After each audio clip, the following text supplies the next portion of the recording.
Good morning.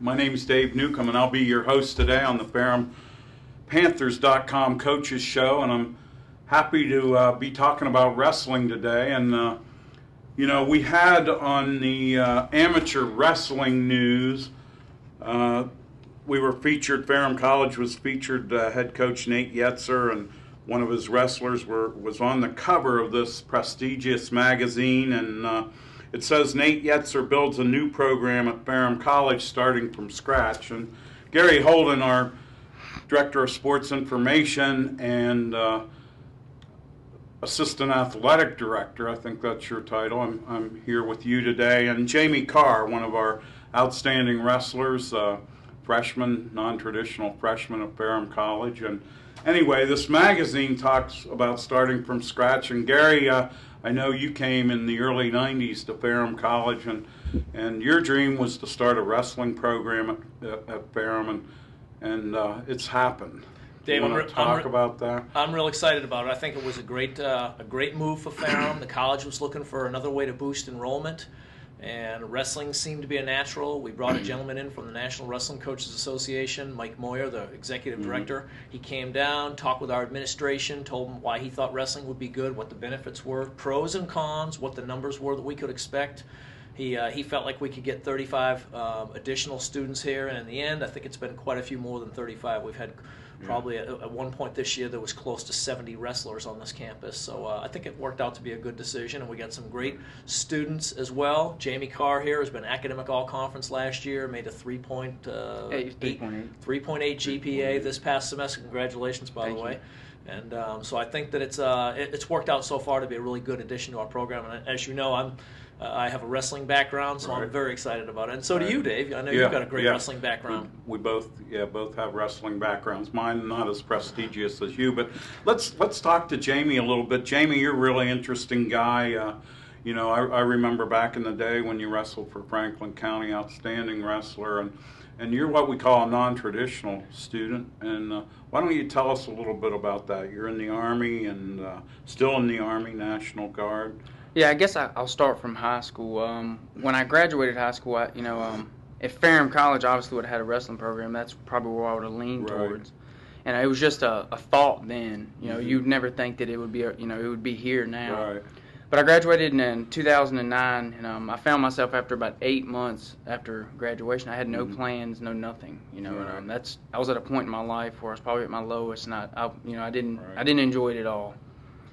So I applied for some schools, applied for one in Kentucky, Liberty University, VMI, and I couldn't get in because my grades in high school. Right. I wasn't very academically sound at all, and I'm still not. I just repetition. I study. You're working. Yeah, I work hard. Right. And so I gave up honestly on the college thing. I was like, maybe this is not God's plan for me, and I joined the Army. Right. And I spent about 2.5 years traveling. Kentucky, Missouri, Tennessee, then Texas. And when I got back, from basic training in AIT and all this training and schooling, I was like, all these benefits they threw at me for school. And I was like, why not? At least go to get an associate's degree. And I was going to go to Western, and then one of my friends, it was funny how it worked out, sent me a text and was like, hey, did you read the newspaper? Ferrum College supposed to be starting a wrestling program. And obviously, I was like, nah, they've been talking about it for like 2 or 3 years. There's no way. So I didn't pay any mind to it. And I was checking through my email one day, and next thing you know, Coach Yetzer sent me an email. And I applied for Ferrum, and I didn't even think I was going to get in. It was like 2 days before, and I was still filling out paperwork. And I got in, and honestly, I think it's been, I want to say, the second best thing that's ever happened to me besides the Army. Right. And it's been a bumpy road, but I've had success. It hasn't come without sacrifice, but it's funny. It means more to me now than I ever thought it would. Sure. And we find out with a lot of non-traditional students who've had to work hard. You're probably working in a job or something. Yeah. Well, well, you're in the Army. Yeah, in the Army. And I was this semester I was an RA. Right. So that was pretty fun. Yeah. I got to help people. And it had its pros and cons, but for the most part it worked out very well. But I'm not going to be doing that, this coming up semester. I'm trying to focus more strictly on wrestling in school. Right. You're a criminal justice major. Yes, sir, I am. I know when I was at the Washington and Lee match at the gym, I was sitting by one of your professors, Mm-hmm. and she was there because you were wrestling, and that's quite a compliment to you that one of your teachers who lives in Floyd would stay and watch you wrestle and then go home. And she admires you, Dr. Susan Mead, Mm-hmm. and Sure. said that you worked hard. And you know, that's one of the great stories about Ferrum. We give students an opportunity, and if they take that opportunity and do well, then that'll work in your favor, because you know, you've been given the opportunity, and you've been successful. You're an honor student, and we're really proud of you. Another point of pride, I think, is the fact that you were elected captain. Yeah, it's that was I don't want to really say a shock, because even without the title, you know, I don't need the title of a captain. Right. I was still going to be a leader. Right. And naturally, because I'm older, Right. that the guys, you know, look to me for answers. Yeah. And Yeah. you know, I try to help them any way possible, whether it's in, you know, academically. I've helped people study numerous times. I have classes with a few wrestlers, and Right. being that I'm in the building with that I'm an RA, most of the Right. wrestlers are on my floor. So many late nights they come knocking on my door. Yeah. So That helps. you know, the captain thing is fine, but with or without the title, you know, I would still strive to help these guys, and that to me is you know, just as important as wrestling. You know, being able to point these guys in the right direction and teach them leadership. And but it was exciting that they did pick for me.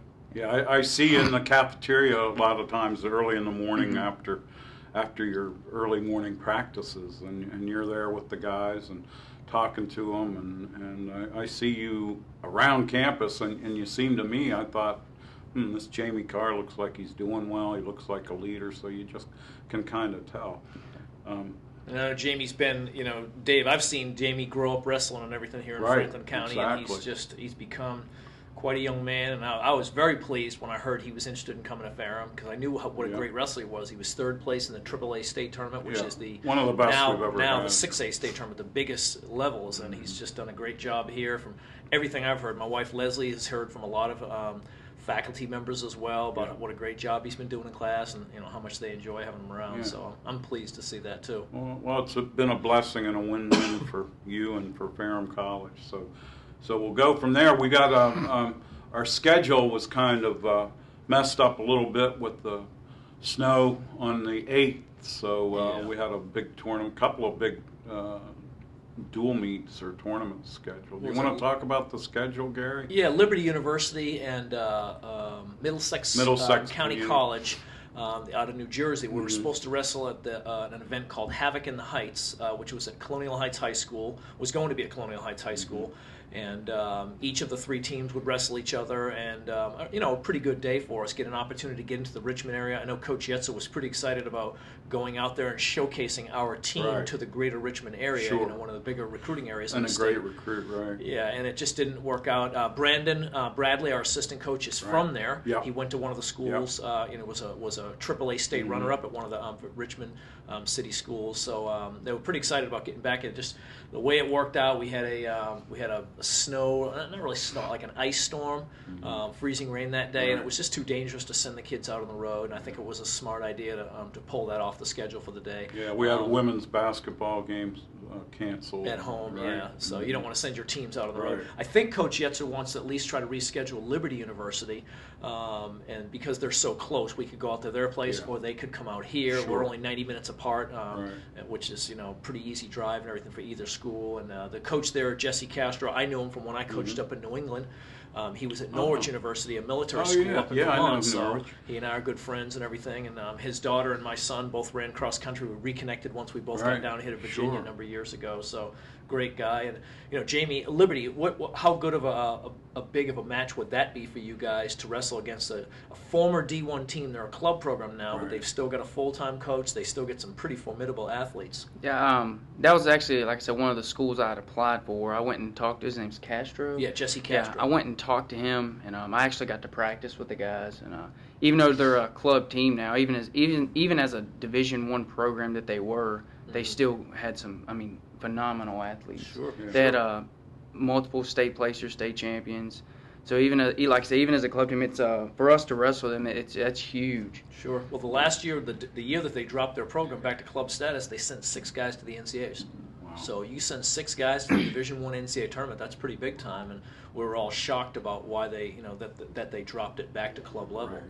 So, but I suspect it's going to come back. That's why they've retained the coach in a head coach capacity. I suspect they've done it on a temporary basis.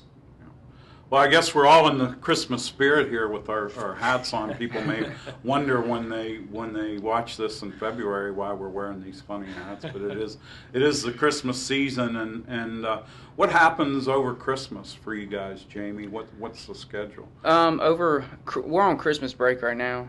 Give the guys time to heal up. Finals, finish finals, and we have to come back on the 26th. Some of us have to come back on the 26th, 27th. I believe this break was much needed for a lot of people. Even though we've only had a handful of matches, some of us have wrestled 15 times. Right. And the competition level, we were Division I and II programs. It's like that for a reason, though. Yeah. To set us up for success, not only in the national tournament but in duels against other Division III programs. And he gave us a workout plan. Obviously, we got to take faith in our guys that they'll abide by that over break and not work out at the dinner table. Yeah, not enjoy the finer pleasures of food. Right. But it's a time for our bodies to heal. To recover and come back with a plan. Right. Because when we come back, that's when we fully hit season. We'll have a match just about every weekend. Yep. So this time is just time for everybody to get their minds right, to recuperate, set your goals, and realize what you're training for. Right, and to be with family and friends and that kind of thing. But some of your toughest competition is right on your own team. Mm-hmm. Do you want to talk about that? Yeah. At the beginning of this year, I told myself I wanted to go 41, and we got a whole bunch of recruits in. I'd maintained my diet. That's the 141 weight class. Mm-hmm. I maintained my diet all summer to make 141. Right. And we got a bunch of recruits in. At first, it was only like 2 people at 41. People were talking about, I'm going 33, I'm going 49. And then before you know it, we had 4 of, I want to say, the top best competitors on our team as far as lightweights. Every weight has a really great competitors. Mm-hmm. But as far as athletic, ability, at 41, we got, Logan Meister, Logan Smith, and Klinge.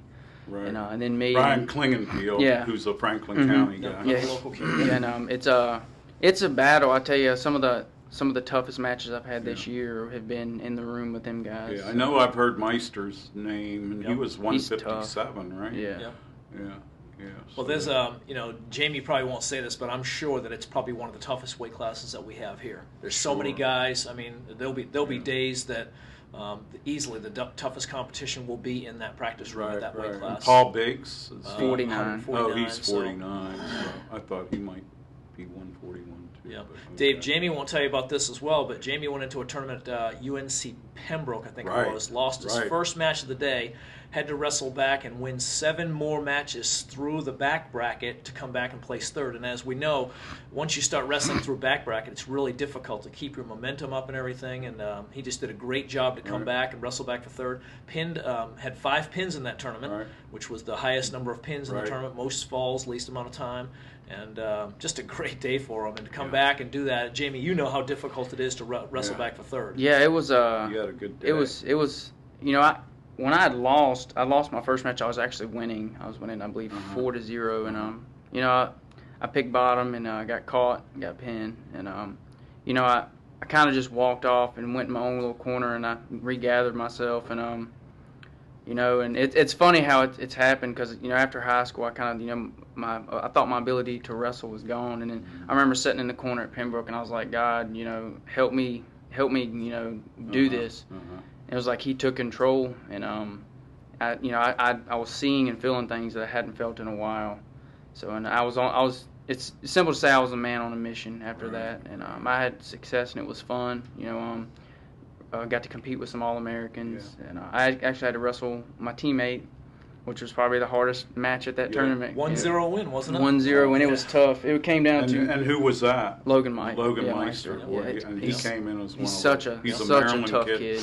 Yeah. He's my workout partner. He's one of my best friends. Right. So Good. just being able to compete with him, that match altered, who was going to stay in the tournament or not. So it was a pretty emotional match for both of us. We both want to win, and then I was coming back from a loss, so I wanted to get third. That was my new first place, was third. So a lot of people that don't know wrestling think, well, he's strong and he's quick and all those things, but the mental part of wrestling is so huge. Yeah, I want to say it's at least 60%. You have to have the confidence and the confidence in yourself and the strength, the mental strength. So it's a wonderful sport. Certainly Gary knows that. Gary won't say this, but he was a wrestling coach in college for 5 years at Plymouth State up in New Hampshire, and wrestled as a collegiate wrestler there. At one point, beat when he was a senior and this young man was a freshman, he beat a young man that went on to wrestle in the Olympics. So I think that's pretty impressive. My crowning glory. Crowning glory. You have a son that's a fine wrestler at Franklin County, Drew, and you're a real wrestling family. I know your wife is a great supporter and fundraiser for Franklin County wrestling, and been a great family for Franklin County. So. Well, we're going to take a Christmas break. We won't have a show next week, so we'll be. We don't really know our schedule for next semester. I wouldn't think. We'll probably come back in about 2 weeks with the next show. Yeah, in 2 weeks with some basketball. Yep. More wrestling, probably. Swimming, and then we'll start. We'll probably meet the new field hockey coach, Carrie Austin. Yeah, that's exciting news. We'll be bringing her. We have a new equestrian club as well. We just started field hockey and equestrian, so we'll be bringing those coaches on, so folks can get to meet them as well, put a name with a face, and we're excited about both those programs. So. Well, lots of exciting things in the wrestling or in the athletic program here at Ferrum College, and we're happy that we're doing such a great job. It really helps our student athletes. And so until next time, this is Dave Newcombe, and I thank you for coming on. Jamie Carr, Franklin County guy, and Gary Holden, the architect of the wrestling program. Until then, so long. Happy holidays. Happy holidays, yes.